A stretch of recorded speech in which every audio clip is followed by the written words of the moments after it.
ჩვენს კინოთეატრებში გადის ფილმი ავატარი 3 ცეცხლი და ფერფლი.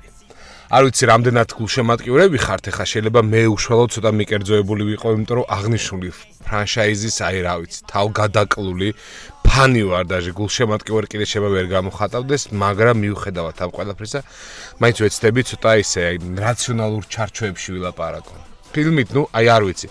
შეიძლება მინუს უშვებ იმისას, რომ ჯერ კიდევ ემოციების ქვეშ ვარ და ისევ წერ ამ ხმას და ვაკეთებ ვიდეოს, მაგრამ არ ვიცი, არაჩვეულებრივი იყო. ვინც ხართ გულშემატკივრები, ახლა ალბათ ჩემი თქმაც არ გინდათ უკვე ან ნანახი გაქვთ, ან უახლოეს მომავალში გეგმავთ ყურებას და არინანებთ კი არა, არ ვიცი, ერთ-ერთი საუკეთესოა.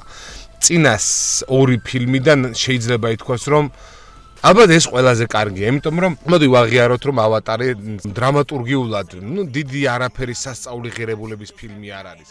რაღაცა